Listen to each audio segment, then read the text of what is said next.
Hello dear students, Oslo mathematics पर आपका पुनः स्वागत है। पिछले वीडियो में हम लोग देखे थे रेशनलाइजेशन, क्लास 9th का रेशनलाइजेशन देखे थे, पढ़मयकरण। क्या देखे थे? पढ़मयकरण। और इसमें कुछ क्वेश्चन सॉल्व किए थे। आज भी हम लोग लेक्चर 5 में देखेंगे कुछ नया क्वेश्चन। देखिए, पिछले क्लास में आपको इस टाइप का हम सिखाए थे कि किस प्रकार से रेशनलाइजेशन किया जाता है, यानी हर का पढ़मयकरण आपको सिखाए थे। इस क्वेश्चन में भी हर के पढ़मयकरण के मदद से यहाँ पर इस क्वेश्चन को सॉल्व करेंगे। और क्वेश्चन यहाँ पे कह रहा है, ध्यान दीजिएगा सब कोई, यदि √2, क्या बोला यहाँ पे, यदि √2 का मान 1.414 और √3 का मान दिया हुआ है 1.732 और यहाँ पे √10 का मान दिया हुआ है 3.162 तथा √5 का मान दिया हुआ है 2.236। लगभग, ये एग्जैक्टली नहीं है, लगभग में हम मान लिए, ठीक है। यहाँ पर दिया हुआ है, करतो निम्नलिखित में से प्रत्येक का मान दशमलव के 3 स्थानों तक निकालना है। कितना तक निकालना है? 3 स्थानों तक ज्ञात कीजिए। देखते हैं किस प्रकार से हम वह सॉल्यूशन करते हैं।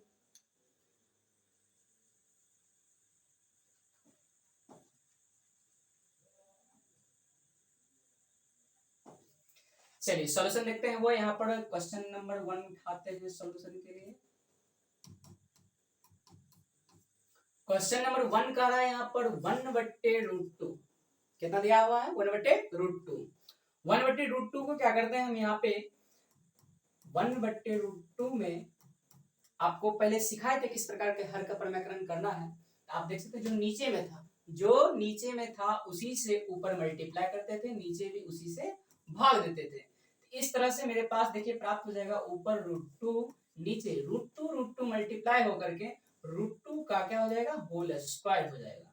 तो आप देख सकते हैं यहाँ पर ऊपर √2 प्राप्त हुआ ना, नीचे √2 का स्क्वायर कितना हो जाएगा? 2 हो जाएगा। क्लियर है? यहां तक हम लोग छोड़ देते थे, हर का पढ़मयकरण हो जाता था। अब यहाँ पर बोला कि दशमलव के 3 स्थानों तक इसका मान ज्ञात करें। तो क्या करेंगे, दिया हुआ जो मान है √2 का उसका रख लेंगे। √2 का मान कितना दिया? 1.414। हम यहाँ पर रख लेते हैं 1.414 रख लिए। नीचे 2 है।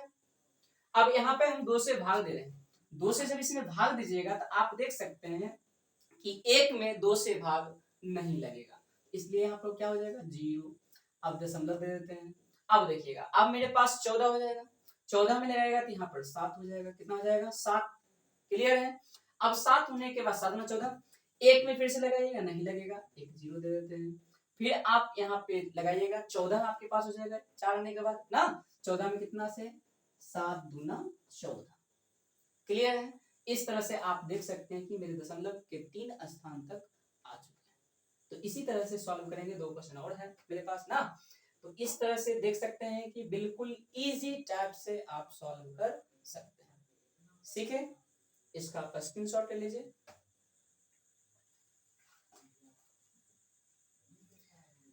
चलिए हम यहाँ पर दूसरा क्वेश्चन उठाते हैं।